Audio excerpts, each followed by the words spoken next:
¿Qué tal? ¿Cómo está? A ver, un momentito. Bien, estudiantes, vamos a trabajar el día de hoy lo que es el tema Roma. A ver.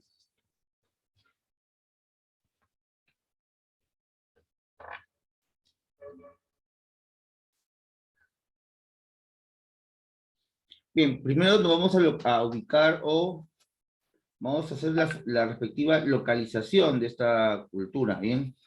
Roma se encuentra en el llamado Valle del Río Tíber, región de Lacio, en Italia central.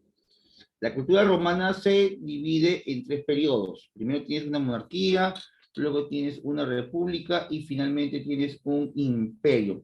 Chicos, toda cultura tiene periodos, ¿no? Si hablamos, por ejemplo, de la cultura peruana, vamos a ver que tiene diferentes y diversos periodos importantes. Ahora voy a compartir lo que es la localización en imágenes de momento, imagen real, a ver, un segundito. Estas. Bien, entonces estos periodos de Roma son tres. Te mencionaba que está la monarquía, la república y finalmente el imperio. Bien, cuando Roma se establece como una monarquía, es decir, gobernado simplemente por reyes, el territorio que abarcaba era muy pequeño. Hablamos de la parte central de Italia. Ya cuando la monarquía cae, y tiene una pequeña expansión, vemos que la república se encarga de expandir, ¿no? Y agrandar el territorio de los romanos. Vamos a compartir ahora cuál es la ubicación actual de, esta cultura, ¿ya? Un momento. Está cargando. Ahí está. Ahora sí.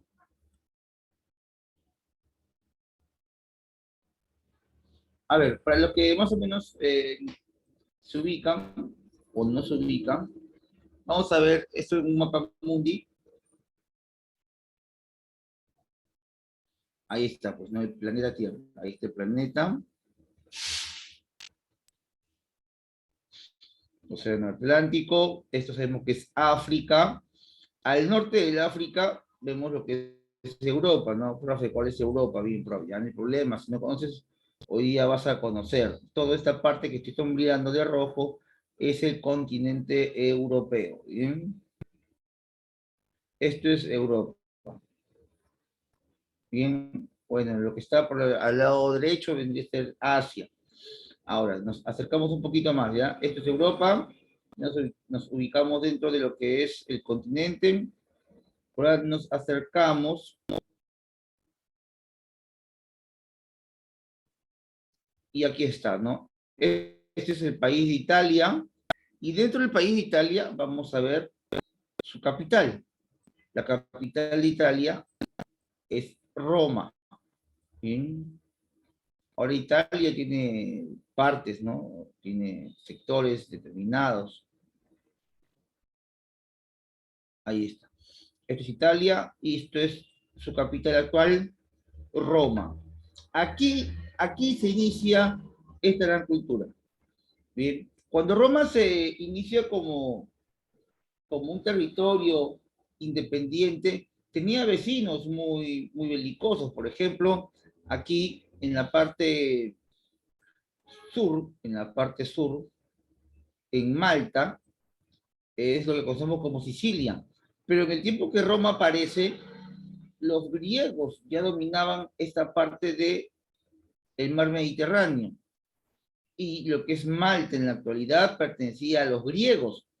Esta zona de Italia que pertenecía a los griegos, toda esta partecita, que está de negrito, que estoy rayando, era conocida como la Magna Grecia. La Magna Grecia. ¿Sí? Ya luego Roma se va a expandir, llegando incluso hasta el territorio actual de España. Por el norte llegaría hasta Francia, Austria, territorios como Eslovaquia, Hungría, Moldavia. Hasta ahí llegaron los romanos. ciudades importantes aquí. A ver, en Estambul, la actual Estambul, que ellos le llamaron Constantinopla. Hacia el sur, el país actual de Túnez y también hasta Egipto, que no se ve. Bien, esa fue su expansión de los romanos. Incluso hubo un emperador que llegaría hasta Gran Bretaña. Ese emperador que llegó al Reino Unido de Gran Bretaña se llamaría Claudio. Claudio es el emperador que conquista el Reino Unido. ¿Bien? Claudio conquista el Reino Unido. ¿Bien? Todo eso vendría a ser el territorio de los romanos, chicos. Hasta ahí creo que la ubicación ya nos comprendimos, dejamos de compartir un instante y me voy nuevamente a las diapositivas. Bien, entonces hemos visto ya, el Valle del Río Tíber. Vamos a compartir otra vez el Valle del Río Tíber. No está de más tenerlo bien claro, ¿no? A ver, vamos a buscarlo. De Roma.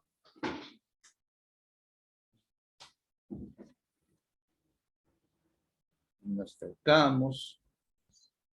Dicen que todos los caminos conducen a Roma. Un momentito.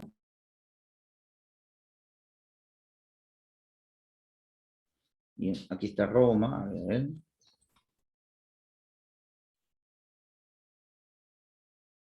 Miren, esas líneas amarillas, bueno, son carreteras actuales, pero en su momento fueron parte de los ya conocidos caminos de Roma. No sé si han escuchado alguna vez ese dicho que dice que todos los caminos conducen a Roma. No será verdad. Todos conducían hacia Roma.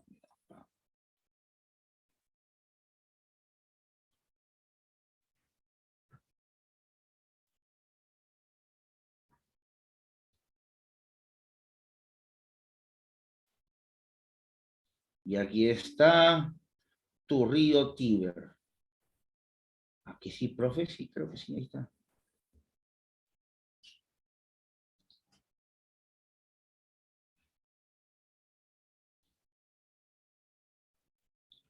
Profe, ¿y esto qué es? Mira, esto es la ciudad del Vaticano. ¿Has escuchado alguna vez del Vaticano? A ver, ¿quién escuchó? Dígame sí o no por el chat. ¿Quién ha escuchado del Vaticano? Dígame sí o no. Sí o no, sí o no. Sí. En geografía lo conocemos como el país más pequeño del mundo, ¿no? O la ciudad más pequeña del mundo. Pero es una nación que tuvo muchos problemas, años, con el mismo país de Italia, porque el Vaticano quería independizarse de Italia. Y lo logra en la década de los años 30 con el gobierno de Benito Mussolini y el Papa Pío XI.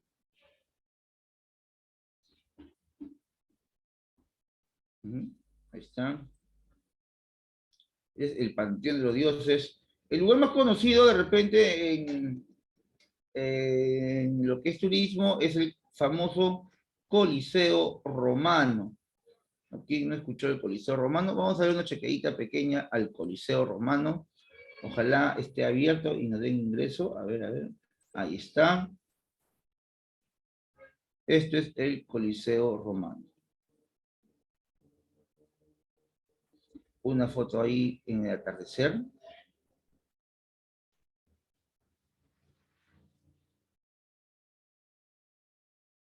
Ahí está. Fotos como si estuviéramos dentro del Coliseo. ¿Te imaginas tú, estimado estudiante, que acabes tu ciclo académico, postules a la universidad, que elijas, ingreses y tu papá te dé un viaje gratis, un viaje regalado hacia Italia? Es un lugar obligatorio conocer el Coliseo Romano.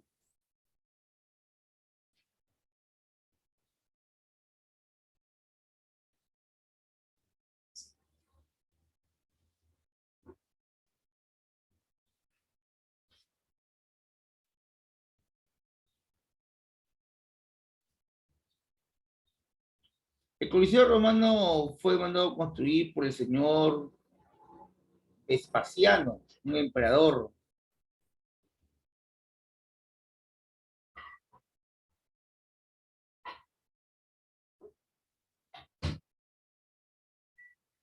cuentan que encima de estas galerías había un falso piso.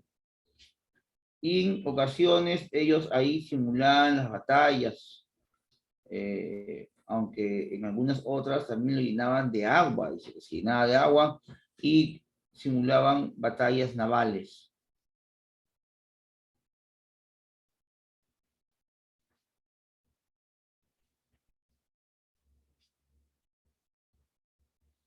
Dejamos un instante lo que es el Coliseo Romano y ahora sí nos vamos a los datos que te mencionaba.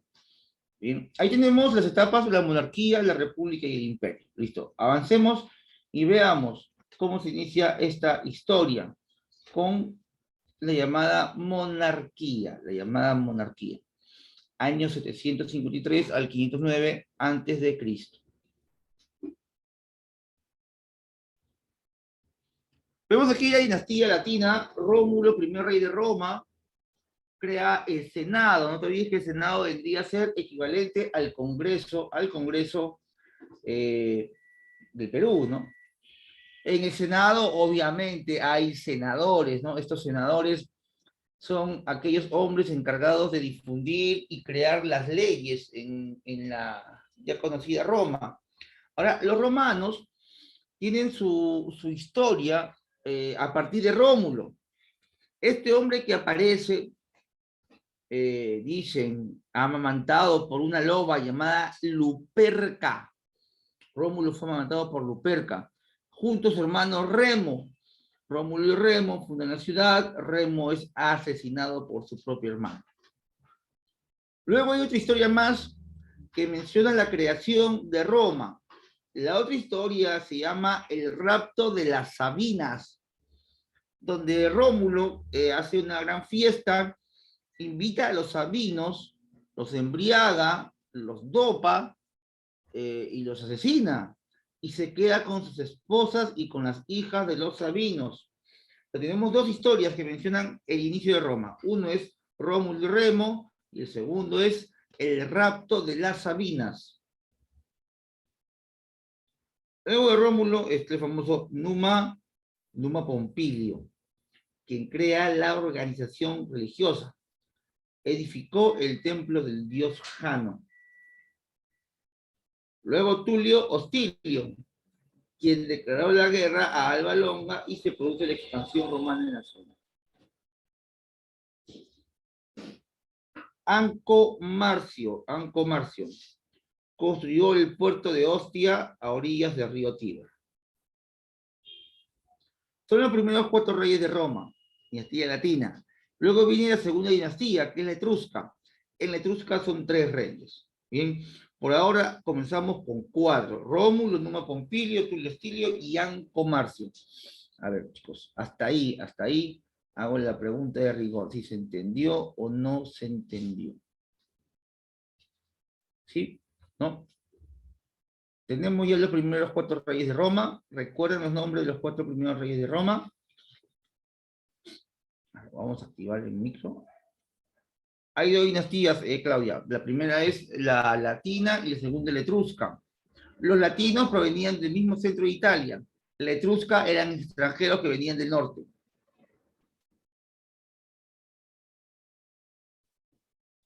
A ver, vamos a hacer una preguntita por ahí. ¿Quién quiere participar? A ver, ¿quién se acuerda el nombre de los 4 reyes? Ya le activé el micrófono. A ver, ¿quién me dice yo? Levánteme la manito. ¿Cómo se llaman los 4 primeros reyes de Roma? A ver, ¿quién quiere participar? No se peleen, no levanten la mano todos a la vez. ¿Nadie todavía no se acuerdan? A ver, el primero es Rómulo, sigue Numa Pompilio, sigue Tulio Hostilio y Anco Marcio. A ver, no hay problema, si te equivocas, no hay problema. Aprendemos en el camino. A ver, Génesis. Sí, profesor, no estaba tan seguro, pero creo que es Rómulo, Anco, Marcio, Tulio y Pompilio, Numa, creo, algo así, creo. Ahí te faltó uno, son 4, ¿no? A ver, ¿alguien más, aparte de Génesis, muy bien, hijita?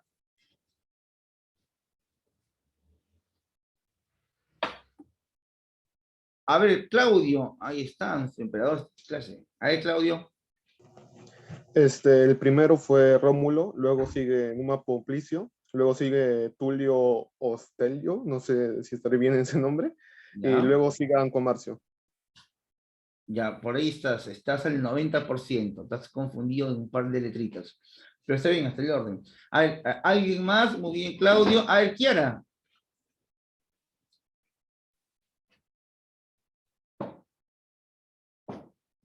A ver, Kiara, te escuchamos. ¿Cuáles son los 4 primeros reyes de Roma?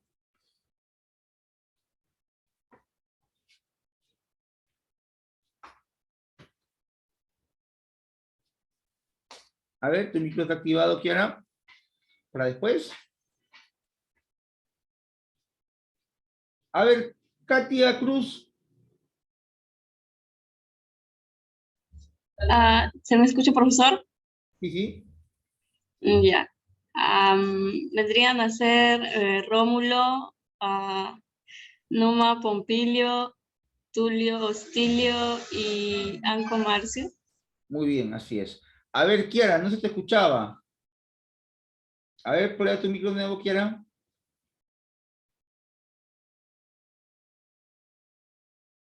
Hola, hola, Kiara, no se te escucha.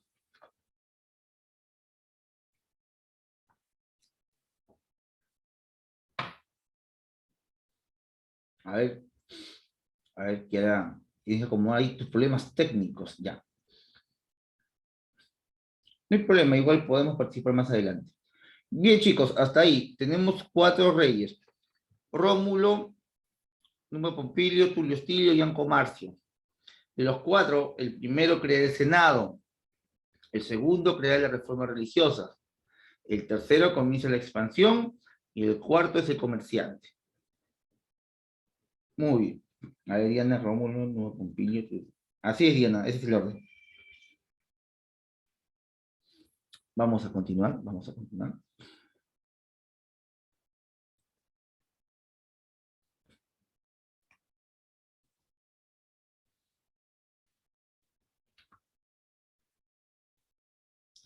Dinastía etrusca.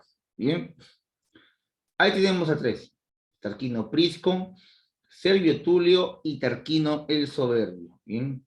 Tarquino Prisco o el Antiguo construyó el Foro Romano, el Circo Romano, la Cloaca Máxima y el Templo a Júpiter. También es conocido como el embellecedor de Roma, el Tarquino Prisco. Luego Servio Tulio dividió a la población en 5 clases según su fortuna y amuralló Roma. Tarquino el Soberbio, último rey etrusco, fue depuesto por los patricios. Ahí tenemos 3 reyes más, ¿ya? Tarquino Prisco, Servio Tulio y Tarquino el Soberbio. Siendo Tarquino Prisco conocido como el Antiguo o el embellecedor de Roma.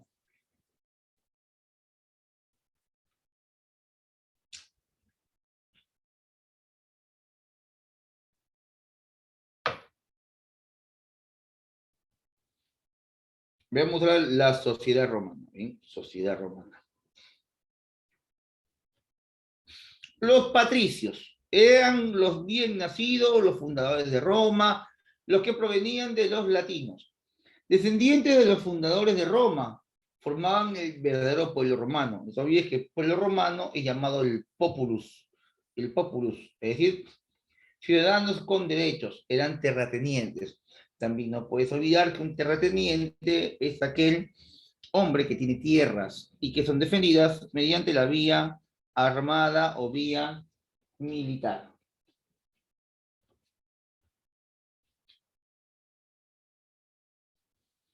Después de los patricios están los plebeyos. Los plebeyos eran libres pero no ciudadanos. Se dedicaron al comercio, industria y a la pequeña agricultura, integrada por aventureros, libertos y extranjeros.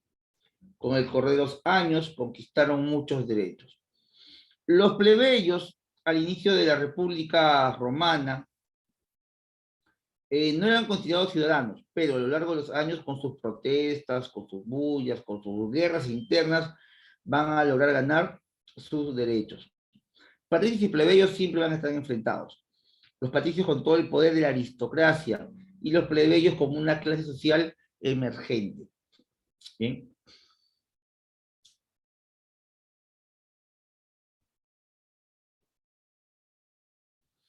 Por debajo del plebeyo estaba el nobilita. ¿Quién o qué es el nobilita? Ahora acá dice que durante la etapa republicana surgió esta nueva clase social. Era una clase media, aristocrática, integrada por plebeyos enriquecidos a través del matrimonio con el patriarcado romano. Una especie así de mestizo, ¿no? Luego están los clientes que eran hombres de condición libre, pero acogidos, adoptados y protegidos por un pater familias.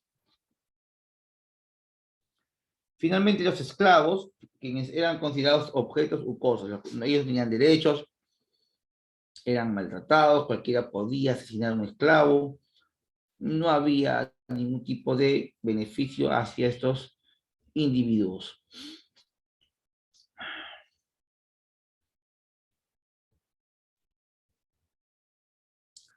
Se mencioné que los plebeyos eran una clase social que estuvo luchando por que sus derechos sean reivindicados. Estos plebeyos se enfrentan a los patricios más de una vez, incluso crearon guerras civiles. Estos plebeyos a lo largo de los años van a conseguir ciertas reivindicaciones, entre ellas la aprobación de la ley de las 12 tablas, que el Senado aprueba, y donde esta ley decía que los plebeyos y patricios eran iguales ante la ley.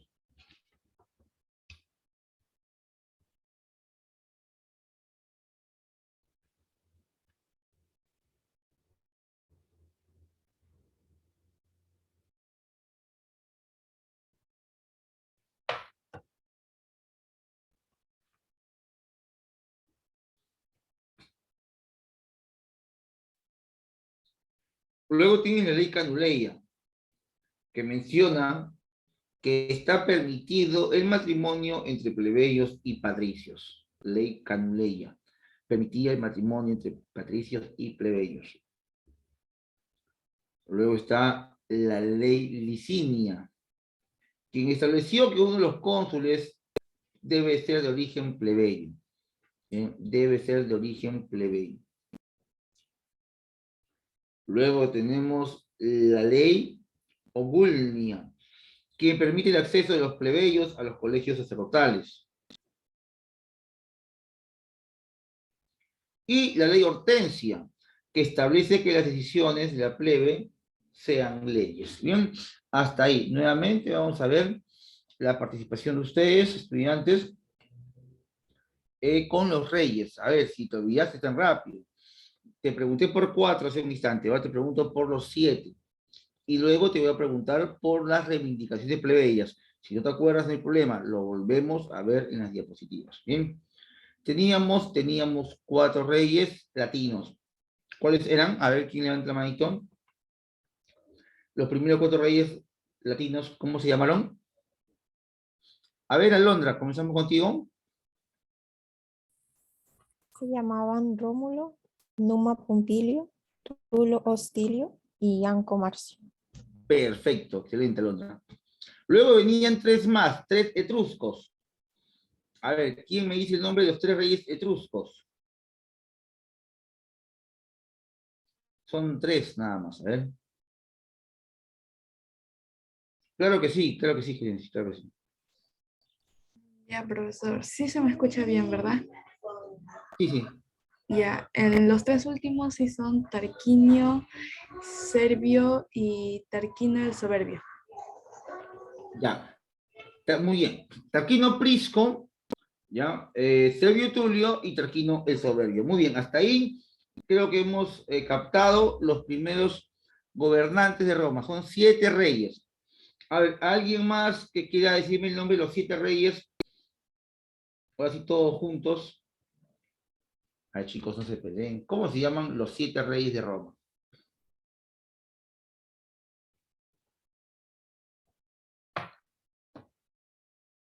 A ver. Los 7, yendo a 3, a ver. A ver, Claudio. Los 7 reyes de Roma, claro, dividido por dinastías, son Rómulo, Numa Poplicio, Tulio Ortelio, Anco, Tarquino Prisco, Servio Tulio y Torquino el Soberbio. Así es. A ver, Kiara. Listo, Claudio, tu micro, por favor. Este no es mi micro, profesor. Ah, mi poquitito. Listo. Ahí está. Ahí ese es el detalle, ¿no, chicos? Cuando sale el micrófono, después escuchamos todo. A ver, Kiara me dice Rómulo, Numa Pompilio, Tulio Hostilio, Anco Marcio, Lucio Tarquino Prisco, Sergio Tulio. Ya, Kiara, muy bien. Listo, hasta ahí. Ya está claro muy bien, Diana Montañez. Hasta ahí queda claro lo que son los reyes de Roma. Ahora vamos a las clases sociales y nos vamos luego a las reivindicaciones. Habían clases sociales, ¿no? Teníamos a los patricios, a los plebeyos, a los nobilitas, a los esclavos. Ahí me faltó uno. Los clientes, muy bien, los clientes. Esos son los que forman la sociedad romana. Los ciudadanos que formaban el populus estaban formados por los patricios y por debajo de ellos estaban los plebeyos. Estos plebeyos van a pelear por sus reivindicaciones plebeyas, ¿no?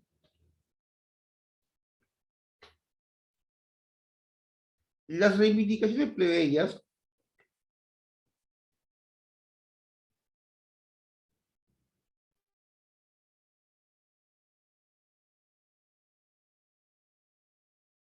a ver, las reivindicaciones plebeyas son estas, que me un instante.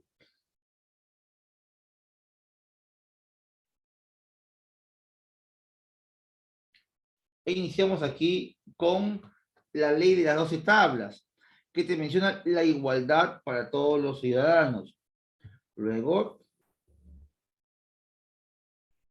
ley Canuleia, matrimonio entre plebeyos y patricios. Luego está la ley Licinia, donde uno de los cónsules o gobernantes puede ser de origen plebeyo. Luego la ley Ogulnia, que permite el acceso de los plebeyos a los colegios sacerdotales.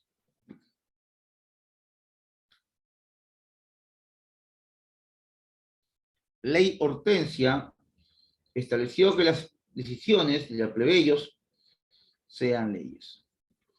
Eso es lo más importante. ¿Bien?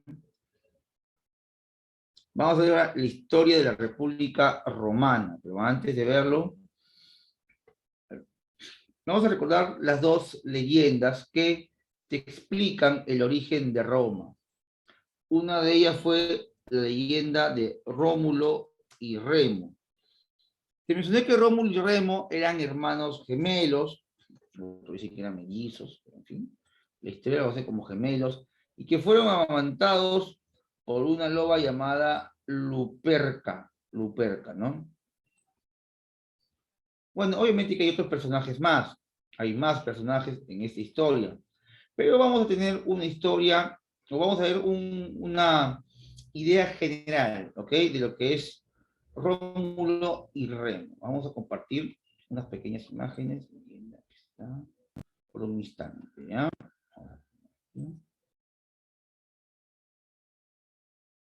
Eneas había fundado la ciudad de Alba Longa sobre la orilla derecha del río Tíber. Esta ciudad fue reinada por sus descendientes durante muchos años. ¿Se escucha? ¿Se escucha, chicos? ¿Sí o no? ¿Se confirma? ¿Se escucha? ¿Se ve? Sí, ya, listo. Ahora continuamos entonces. La leyenda de Rómulo y Remo. La ciudad fue pasando de generación en generación hasta llegar al rey Numitor. Numitor tenía un hermano pequeño llamado Amulio. Este sentía una profunda envidia. Él quería ser el rey de Alba Longa. urdió un terrible plan, reunió fuerzas, desterró a su hermano y mató a sus hijos para evitar que reclamaran el trono. Decidió perdonar a la única hija de su hermano, Silvia, a cambio de que consagrara su vida a ser sacerdotisa de la diosa Vesta y permaneciera virgen para siempre. A pesar de ello, Marte, el dios de la guerra, engendró con Rea Silvia a los mellizos Rómulo y Remo. Cuando estos nacieron, para salvarlos de Amulio, fueron arrojados al Tíber dentro de una canasta. Esta llegaría flotando hasta el territorio de las 7 colinas, situada cerca de la desembocadura del Tíber. Una loba llamada Luperca se acercó a beber agua al río. Al ver a los niños, les recogió y amamantó en su guarida del Monte Palatino. Finalmente, les acogió un pastor y fueron criados de manera humilde. Ya adultos, los mellizos repusieron a Numitor en el trono de Alba Longa y decidieron fundar una nueva ciudad en la ribera derecha del Tíber, en el lugar donde habían sido amamantados por la loba. Rómulo y Remo discutieron sobre el lugar en el que fundar la ciudad y decidieron consultar el vuelo de las aves. Rómulo vio 12 buitres volando sobre el monte Palatino y Remo solo divisó 6 en otra de las colinas. Entonces Rómulo, para delimitar la nueva ciudad, trazó un recuadro con un arado en lo alto del monte Palatino y juró que mataría a quien osase traspasarlo. Remo le desobedeció y cruzó con desprecio la línea, por lo que su hermano le mató y quedó como el único y primer rey de Roma.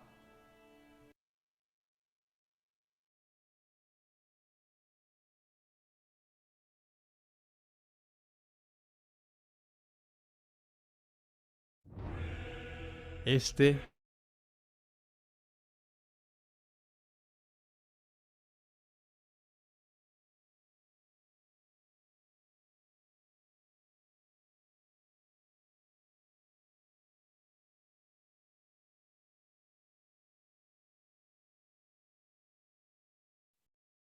Bien, continuemos. ¿Bien? Ya, hemos visto Rómulo y Remo y su origen. Ahora vemos qué ocurre luego de la monarquía, luego de los reyes romanos. Luego de la monarquía vendría un gobierno de cónsules. Acá ahora vienen a gobernar los cónsules. Un cónsul es un representante de la aristocracia. En el caso de Roma, van a gobernar siempre 2 cónsules, algo así como una diarquía, gobierno de 2.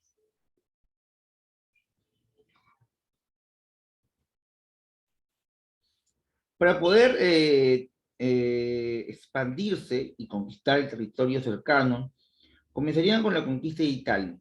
La conquista de Italia o de la península itálica sería un periodo de guerras, casi de 200 años, donde, donde hay varias guerras y enfrentamientos y donde destaca la guerra contra los etruscos en el año 396.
Ya, ahora sí, chicos. Se cortó, parece. A ver, un momentito. ¿Se me escucha?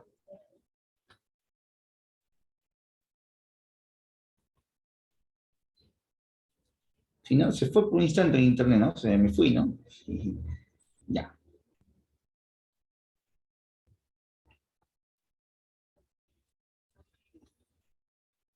A ver, un segundo.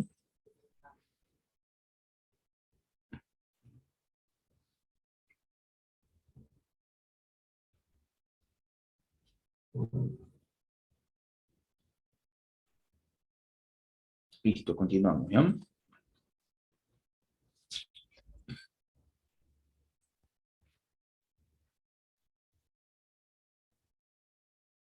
Bien, en medio de todas las guerras que tuvo Roma, hubo una guerra muy recordada para todos los historiadores y sobre todo para los romanos. Hablamos de las guerras púnicas, las guerras púnicas. Es la guerra que tuvo Roma contra los cartaginenses. Es la guerra entre Roma y Cartago. El motivo de la guerra sería el control del comercio en el mar Mediterráneo. Bien, ¿qué pasaba aquí? Vamos a compartir, a ver, vamos a ver esto acá. Nos vamos rapidito, otra vez nos vamos a ir al Maps para localizar el punto del enfrentamiento. Las guerras púnicas, ¿ya? A ver, tenemos aquí Italia.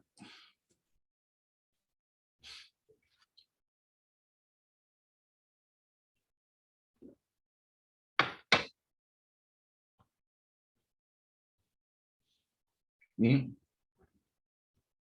Las guerras púnicas te mencioné que era el enfrentamiento entre los romanos y los cartaginenses.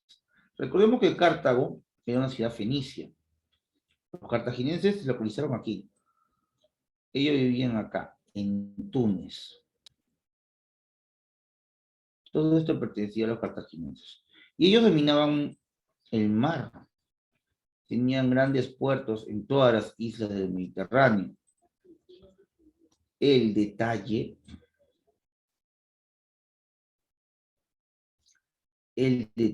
aquí sería que los cartaginenses ambicionaban estas islas. Pero recuerda que ahora Roma se estaba expandiendo. Y como Roma se estaba expandiendo, también querría estas islas. La primera guerra púnica, porque fueron 3, tienen como origen la ambición por las islas del mar Mediterráneo, sobre todo por las islas que están en Italia.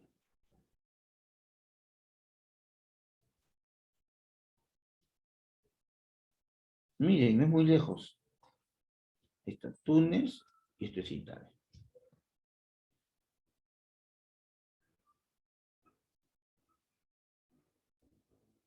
De repente me acerco más y lo encontramos en la Padula, por ahí.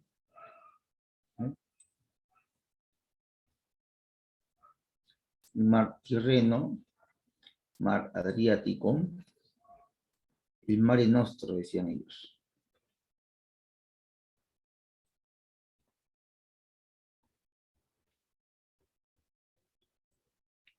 Dejamos de compartir. Y bien así, la primera guerra púnica se da inicio debido a la zona disputada, es la zona insular, es decir, Italia, las zonas de islas de Italia, islas.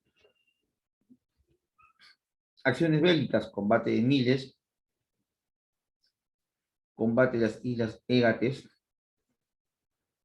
Cartago pierde hegemonía en el Mediterráneo, y luego se van hacia España y forman lo que es Cartago Nova.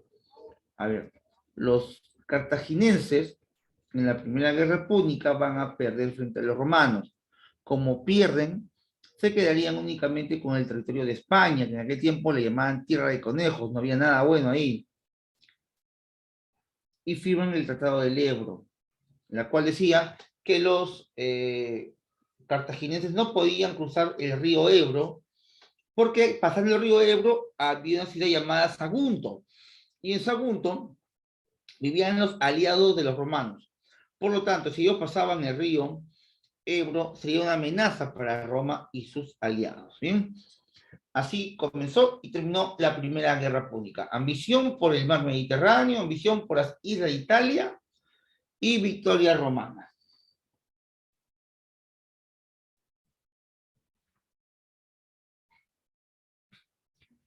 Luego vendría la Segunda Guerra Púnica, donde ya hay otro líder en Cartago. Este líder se llamó Aníbal Barca, bien, quien tuvo victorias importantes en Sagunto, Tesino, Trebia, Trasimeno. Finalmente, la batalla de Canas, donde va a destruir casi toda Roma, y batalla de Zama, donde ya finalmente es vencido. Aníbal Barca es recordado por ser un gran líder. Aníbal Barca es el hijo también de Amílcar Barca, otro personaje importante en la historia de Roma. Te voy a mostrar una pequeña fracción de lo que sería las guerras púnicas, ¿ya? Y sobre todo el personaje de Aníbal Barca, ¿ya? Aníbal Barca. Segundo.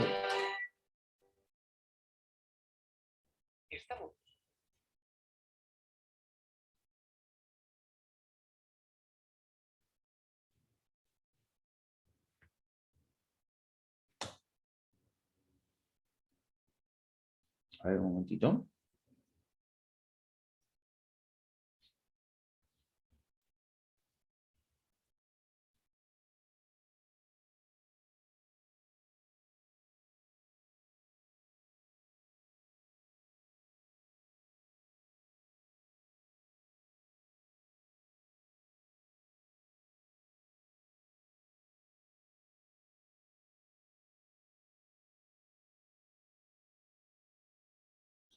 Ya. Te mencionaba. En las guerras púnicas hay tres. La primera, victoria para los romanos. La segunda, victoria para los romanos. Y la tercera, también victoria para los romanos. Pero la segunda, Roma la pasó muy mal, porque tuvo demasiadas derrotas. ¿Bien? Y el hombre encargado de las derrotas de los romanos se llamó Aníbal Barca. Aníbal Barca. A ver, ¿cómo estás? Vamos a compartir rapidito unas imágenes. El 2 de agosto del 216 a.C., cerca de la tranquila aldea de Canas al sureste de Italia, se libró una batalla clave de la Segunda Guerra Púnica entre la República Romana y Cartago, que supuso uno de los mayores hitos militares del líder cartaginés Aníbal Barca. Ya, esa imagencita, vamos a ver, parece que es sacada de un videojuego. Ya, pero vemos a Aníbal ya con un ojo. Aníbal Barca había perdido un ojo en el transcurso del desarrollo de la Segunda Guerra Púnica. Aníbal Barca no ataca a Roma de manera directa. Aníbal Barca decide atacar a los romanos por la parte de los Pirineos y luego por los Alpes. Hace un instante vimos en el mapa que Cartago está al frente de Roma. Están frente a frente. Pero ¿qué hizo Aníbal? No ataca de frente, sino decide dar toda una vuelta por Europa y atacar a los romanos por la parte trasera, es decir, por los Alpes. Y en este camino es donde un ojo se le da una pequeña infección y finalmente, por la falta de medicamentos, se le pudre. Los cartagineses rodearon y prácticamente aniquilaron a un ejército romano mayor en número, bajo el liderazgo de los cónsules Lucio Emilio Pablo y Cayo Terentio Varro. Esta batalla se considera una de las mayores hazañas tácticas de la historia militar y una de las peores derrotas de la historia romana. El ejército cartaginés era una combinación de guerreros de numerosas regiones y pudo haber contado con entre 40.000 y 50.000 hombres. Su infantería estaba compuesta aproximadamente de 8.000 libios, 5.500 gautilanos, 16.000 galos y 8.000 hispanos, incluidos íberos, celtíberos y lusitanos. Además, Aníbal también contaba con un contingente de 2.000 honderos baleares, muy famosos por su precisión. Por otro lado, Polibio afirma que algunos soldados del bando cartaginés lucharon con armas de romanos previamente derrotados. No está claro si se refería solo a escudos y armaduras o también a armas ofensivas, aunque una lectura general sugiere que se refería a toda la panoplia de armas y armaduras, e incluso a la organización táctica.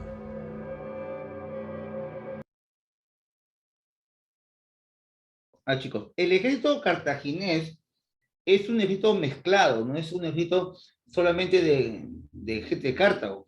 Dice que hay de Libia, de Cartago, de España y propios italianos. Es decir, Cartago va a unir a todos los pueblos que estaban en contra de Roma. Pero bueno, pues en el camino no va a poder, pues Cartago va a ser vencida en el transcurso de la batalla.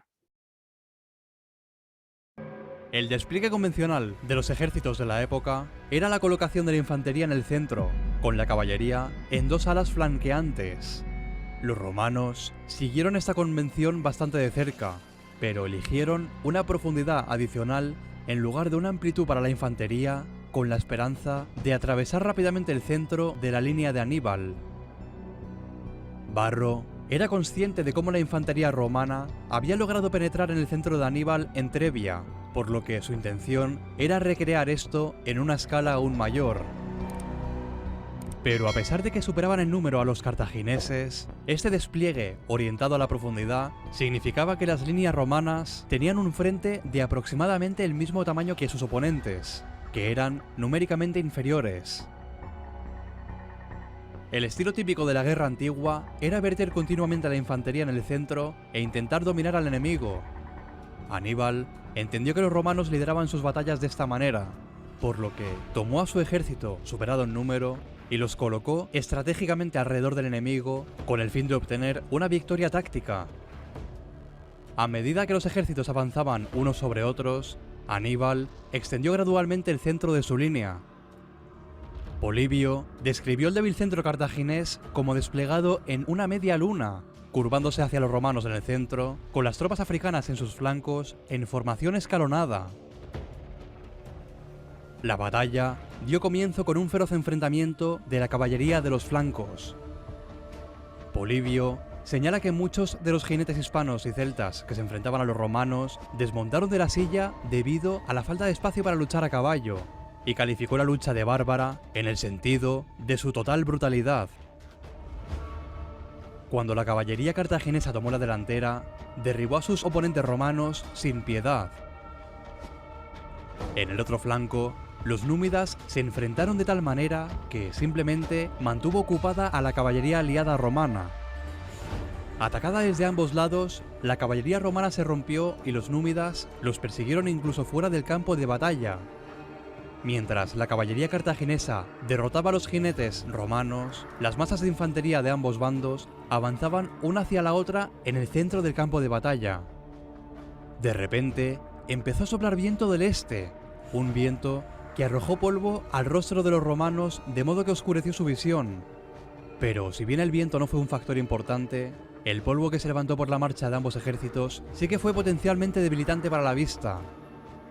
Sin embargo, el polvo no fue el único factor psicológico involucrado en la batalla. Otra desventaja.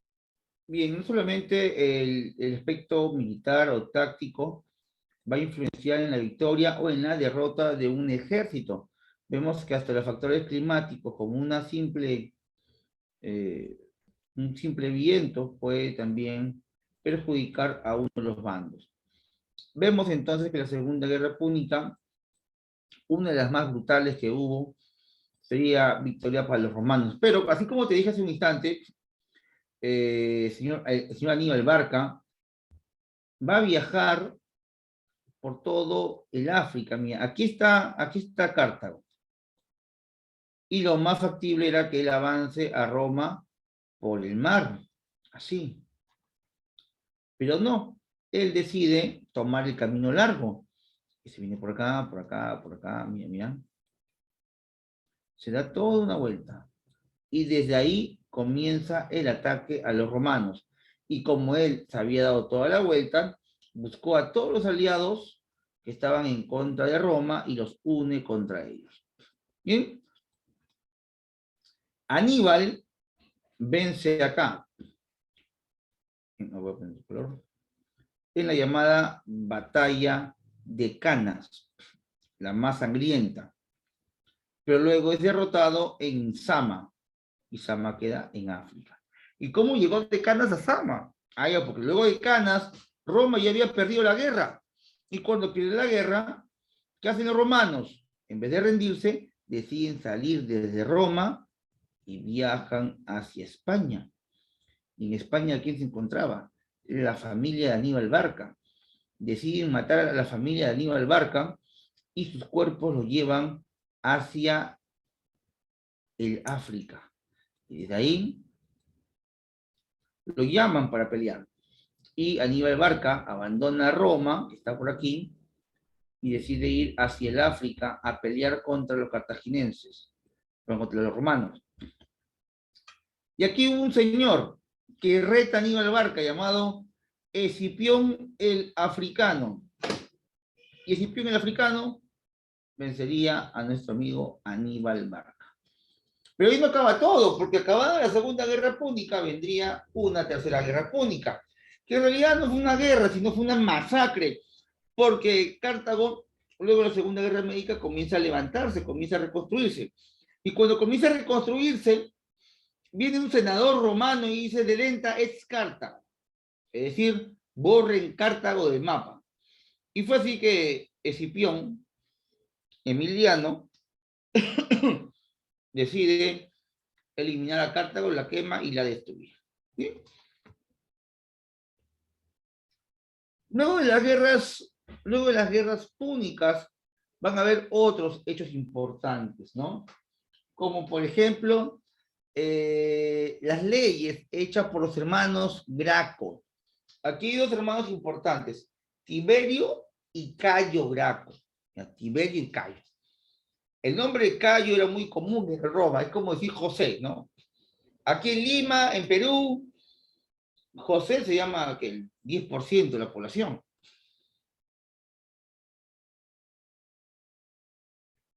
O hasta más de repente. Igual ocurría en Roma. Todos se llamaban Cayo. Cayo. No sé por qué le gustaba el nombre de repente. Bien. Pero aquí el hermano de Cayo, llamado Tiberio, creó una ley llamada la ley agraria que ayudaba a los pobres a tener mayor cantidad de tierras. Esto le costó la vida. Luego Cayo Graco da la ley frumentaria, que consistía en la venta del trigo a menor precio a los pobres. También le costó la vida, lo van a matar. Vienen más guerras, guerra contra Yugurta. Y en medio de todas las guerras, viene una guerra entre ellos mismos. La primera guerra civil, en total fueron 3 guerras civiles. Bien, la primera guerra civil es entre Mal y Sila, el vencedor es Sila. Luego viene la segunda guerra civil, que es entre Julio César y Pompeyo, vence Julio César. Y la tercera guerra civil es de Marco Antonio y Octavio, y vence Octavio. En la República también se da el levantamiento de esclavos más grande de la historia. Hablamos de la rebelión de Espartaco. Espartaco tiene una rebelión en Capua, ciudad italiana. Espartaco era un gladiador, quien lideró una rebelión de esclavos. Pero Espartaco no era esclavo, Espartaco era gladiador.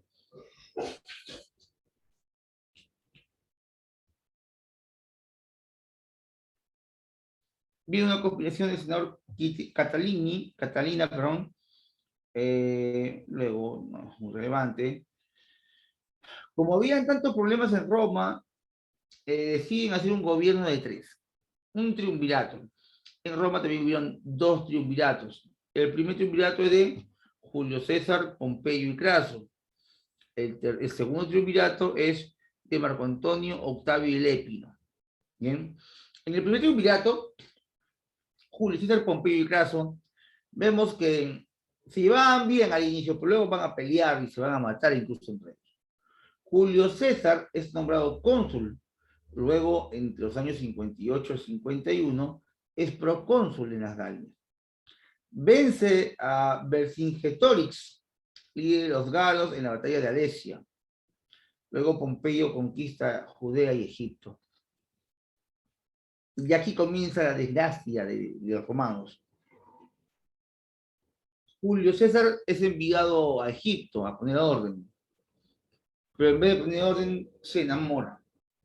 Y Julio César se enamora de la llamada Cleopatra. ¿Eh? Vemos que Craso conquista Siria, donde fallece durante la lucha contra los partos, quedando Pompeyo y Julio César. Julio César se queda en Egipto, se enamora de Cleopatra VII, hija de Ptolomeo XII, y Cleopatra sale embarazada de Julio César, su hijo llamado Ptolomeo XIV Julio César, o apodado simplemente como Cesarión. Bien, luego de este problema entre romanos y Pompeyo es incitado por el Senado a hacerle o declarar la guerra a Julio César. Julio César se defiende con apoyo de Cleopatra y vendría la Segunda Guerra Civil. Recuerda que la Primera Guerra Civil es entre Mario y Sila. Vence Sila. La Segunda Guerra Civil es entre Julio César y Pompeyo, donde Pompeyo pierde y luego Pompeyo es asesinado. A Pompeyo lo mata Ptolomeo XIII, hermano de Cleopatra, en busca del favor de Julio César.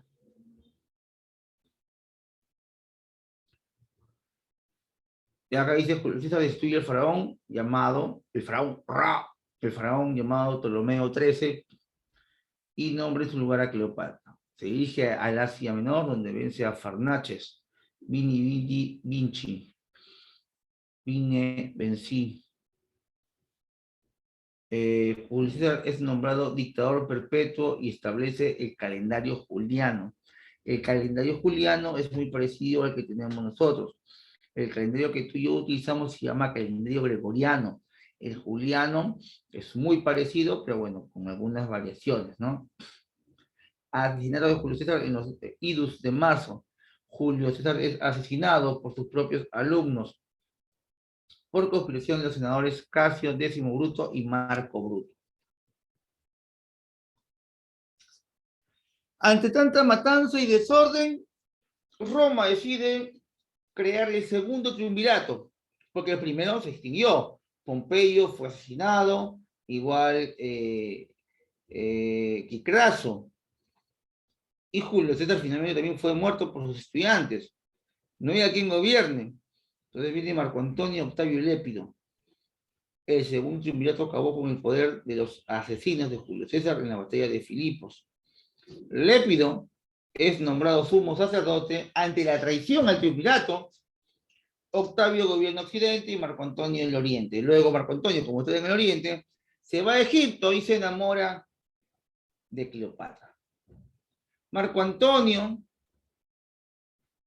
se da cuenta que Cleopatra tiene un hijo con Julio César.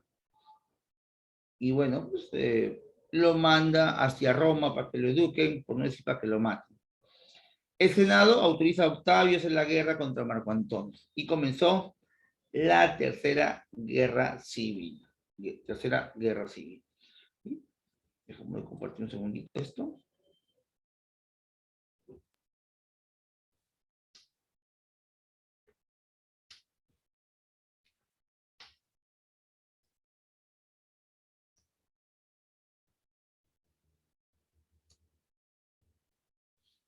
No te olvides que la Cleopatra de la que te hablo es la famosa Cleopatra VII.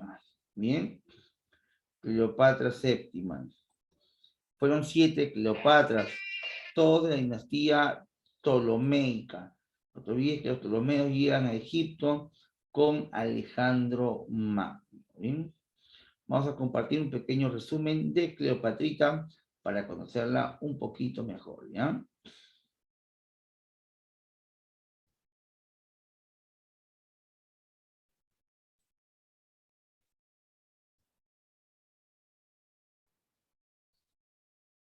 Antes de Cristo en Alejandría. Perteneciente a la dinastía griega de los Lágidas, Cleopatra VII era hija de Ptolomeo XII y de Cleopatra VI, aunque hay varias fuentes que aseguran que era hija de una egipcia de clase alta. Su familia había conseguido el reino de Egipto tras la muerte de Alejandro Magno. Ptolomeo I se apoderó del territorio. Chicos, los Lágidas es una dinastía egipcia combinada con griega. La dinastía lágida es también llamada la dinastía ptolomeica. Y se llama ptolomeica porque el primer faraón lágida se llamó Ptolomeo. Y Ptolomeo llamó a sus descendientes Ptolomeos. Hay Ptolomeo 1, 2, 3, Ptolomeo 4, Ptolomeo 5. Entonces, los lágidas también son llamados los Ptolomeos, ¿ya? Y así como hablamos de Cleopatra VII, recuerda que también hubo Cleopatra I, segundo, tercero, cuarta, quinta y sexta, ¿ya? Territorio egipcio, autoproclamándose faraón. Sus sucesores gobernaron Egipto en el marco de la nueva cultura helenística, que tuvo su florecimiento tras la muerte del conquistador. En un periodo de suma inestabilidad, los egipcios entronaron a Ptolomeo XII, hijo ilegítimo de Ptolomeo XI. Ptolomeo XII era famoso por su afición a las fiestas y gestionó el país de forma nefasta. Fue expulsado por los alejandrinos y Egipto recayó en manos de su esposa Cleopatra VI. A la muerte de esta, su hija Berenis, hermana de Cleopatra VII, se convirtió en la sucesora. Berenis se casó con Arquelao, un poderoso rey, vecino de Egipto y enemigo de Roma, quien favoreció el retorno al poder de Ptolomeo, más proclive a sus intereses. A la muerte de Ptolomeo XII, Cleopatra subió al trono de Egipto con 18 años, en el 51 a.C., y con su hermano pequeño Ptolomeo XIII, de 12 años, como esposo. La joven faraona fue muy popular entre sus súbditos egipcios gracias a su cultura y atractivo personal. Aunque popularmente se habla de una impresionante belleza física, el atractivo de la reina podría radicar más bien en su intelecto, una presencia cuidada y modales seductores. Los conflictos entre los jóvenes esposos no tardaron en llegar, y en el 48 a.C., su hermano logró expulsar a Cleopatra del reino. En Roma las cosas también andaban revueltas, y las guerras civiles acabaron llegando a Egipto. Julio César, persiguiendo a su enemigo Pompeyo, entró en Egipto y tomó partido por Cleopatra. Durante la llamada Guerra Alejandrina murieron Pompeyo y Ptolomeo XIII, y tuvo lugar el incendio de la famosa biblioteca de Alejandría, que se perdió para siempre. El apoyo de Julio César reafirmó a Cleopatra en el trono junto a su nuevo marido, su otro hermano, Ptolomeo XIV. La reina y Julio César iniciaron una relación de colaboración que vincularía a Egipto a Roma durante siglos. Fruto de su idilio nació su hijo Cesarión. Tras el asesinato... Ojo que Cesarión es el apodo que le dan los historiadores. El nombre correcto de Cesarión es Ptolomeo XIV Julio César, ¿ya?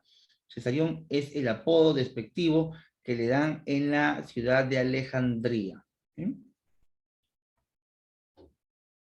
De Julio César en el 44 a.C., Cleopatra se alía con uno de sus sucesores por el poder, el cónsul Marco Antonio, que por aquel entonces rivalizaba con Octavio, hijo adoptivo de César.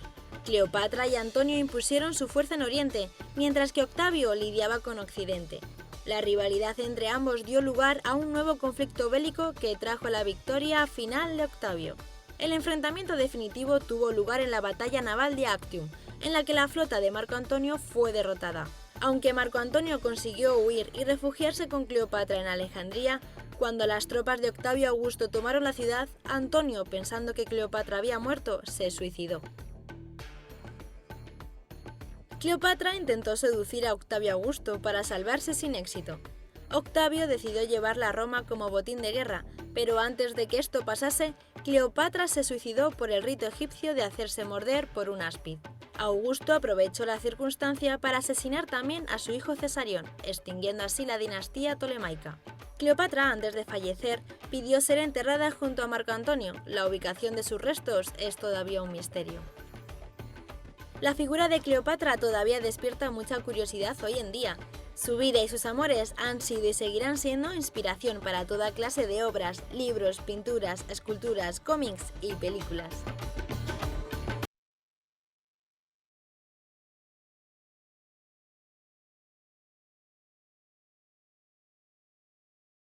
Así es, la figura de Cleopatra, bueno, hasta ahora está estigmatizada, se habla de una gran belleza femenina, pero los historiadores mencionan que ella no destacó por su belleza física, sino por su belleza intelectual.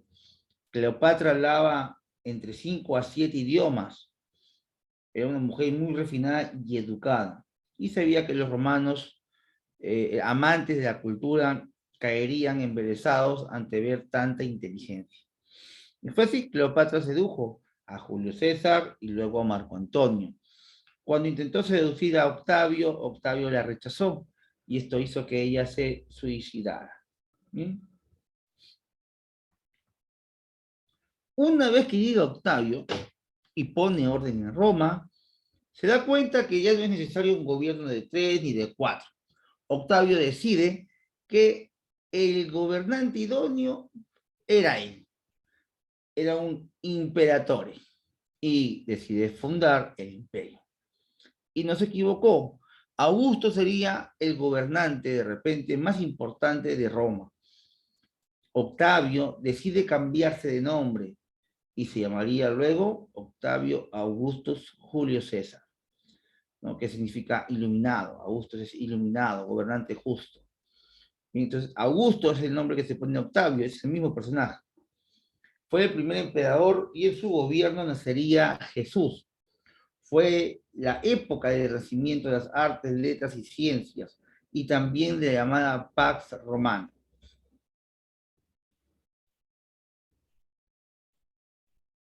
Luego de Augusto y su tiempo de paz, tranquilidad, vendría Tiberio. Tiberio es recordado básicamente porque su gobierno moriría Jesucristo. En su gobierno lo crucifican a Jesús. Luego viene Calígula, uno de los peores gobernantes de toda la historia de la humanidad, no de Roma, de la humanidad, de todos los tiempos habidos y por haber. Él mataba por el gusto de matar, él no tenía sentimientos.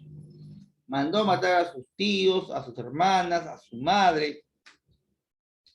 Y es recordado por el derroche fiscal, por las fiestas que hacía, por las orgías que armaba. Era un tipo que no tenía valores, ni escrúpulos, ni vergüenza, ni nada. Él estuvo siempre en contra del Senado romano y decía que cualquier animal era más inteligente que un senador en Roma. Tanto así que él mandó a construir dentro del Senado un espacio para su caballo, son de burla, diciendo que su caballo era más inteligente que cualquier senador y que su caballo merecía estar en el Senado. Al final lo mataron, chistoso. Calígula muerto, chao. Pero Calígula es recordado por el derroche fiscal, por gastarse el dinero. Luego viene Claudio, este hombre que conquista las islas británicas, pero bueno, dejando de lado sus responsabilidades como esposo, como padre family, como amante de su esposa. Su esposa lo engañaba porque decía que le faltaba calor en su hogar y no lo engañó con una ni con dos, puesto que la esposa de Claudio se dedicó a la prostitución, excusándose de que su esposo se ausentaba mucho tiempo de casa. Ya sabes, no es bueno ausentarse mucho de casa. Luego de Claudio, vamos a ver a Nerón. Pobre Nerón, acusado por la historia de haber quemado Roma. Nerón es acusado de haber incendiado la ciudad romana, porque quería construir encima de Roma otra ciudad llamada Nerópolis, pero no le salió el plan y al final, en vez de quemar unos lugares pequeños, quemó toda la ciudad. Algunos historiadores sostienen que eso es falso, que él no lo incendió, porque ya en Roma existían incendios y era una modalidad de robo en la antigua Roma. ¿Qué hacían los ladrones en la antigua Roma? Incendiaban graneros para que la gente salga corriendo y así puedan entrar y llevarse las pertenencias. Se cuenta que esa noche se le pasó la mano a los ladrones e incendiaron no uno ni dos, sino varios graneros y provocaría un incendio general en toda la ciudad. Intentando, ¿no?, tratar de salvar el prestigio de Nerón. También algo destacado y anecdótico es que en el tiempo de Nerón viene la primera persecución a los cristianos, quienes tuvieron que comunicarse en un sistema de claves. El cristiano, para decir que era cristiano, utilizaría símbolos y vendría el llamado o la llamada lengua apocalíptica. El código apocalíptico era el código que utilizaban los primeros cristianos para poder comunicarse entre ellos y no los mataran. Entonces tú cuando leas tu texto bíblico llamado el Apocalipsis, no creas que estás leyendo un libro que te dice el futuro, sino al contrario, te está hablando del pasado y de las primeras persecuciones a los cristianos. ¿Bien? Luego de Nerón, viene Vespasiano. Vespasiano construyó el Coliseo romano, además que Vespasiano fue un general muy fiel a Nerón. Vespasiano dejó el cargo de emperador a Tito, su hijo, pero Tito Piña en su gobierno hizo erupción el volcán Vesubio. Con la erupción de Vesubio se destruyen las ciudades más importantes de la época, 2 puertos, Pompeya y Herculano. Además, el gobierno de Tito decide hacer una persecución contra los judíos, contra los hebreos, y viene también en este periodo la diáspora. La diáspora es el momento en el cual los romanos deciden dispersar a los hebreos por el mundo, ¿ya? Luego, Domiciano, segunda persecución a los cristianos. Otro emperador, acá vienen los llamados emperadores buenos. Los emperadores buenos son de una dinastía llamada los Antoninos. Bien, tenemos aquí a Nerva, que trae el Optimus en el gobierno. No necesariamente tiene que gobernar el hijo del emperador, sino alguien que esté en óptimas condiciones. Trajano, el primer emperador extranjero. Trajano era español, no era italiano. Trajano nació en España y logró la máxima expansión del imperio. Adriano crea el edicto perpetuo. Pasado. ¿Y qué es el edicto perpetuo? Pasado. El edicto perpetuo es la primera aglomeración o conjunto de leyes separadas en capítulos, en artículos. Es decir, el edicto perpetuo de Adriano es lo que nos deja Roma para la humanidad. El derecho romano. Profe, ¿pero existía? Creo que sí existía, pero Adriano se encargó de recopilar las leyes romanas. Luego, Antonio Pío, soberano perfecto. Marco Aurelio, muy recordado y reconocido por ser el emperador filósofo. Comodo, hijo de Marco Aurelio. Comodo era medio rarito, Comodo, ¿eh? Le gustaba decir que era valiente y fuerte, enfrentándose a los gladiadores en el Coliseo. Uy, decía, yo me echo con cualquiera. Pero chistoso, siempre le daba armas de maderita a sus oponentes y él agarraba las de hierro. Igual lo van a matar. Y bueno, esos emperadores también es importante que lo sepas: Séptimo Severo, Hieta, Caracalla, Macrino, Librabalo, Alejandro Severo, Diocleciano, y de aquí en adelante sí me importa que los memorices. Tienes aquí a Constantino, quien dio el edicto de Milán y la tolerancia religiosa a todos. crearía encima de Bizancio, ciudad griega en el Mar Negro, la ciudad de Constantinópolis, conocida también como Constantinopla. En el año 392, el emperador Teodosio, que continúa luego de Constantino, establece el cristianismo como religión oficial en el edicto de Tesalónica, además que divide el imperio en Roma de Oriente y Roma de Occidente.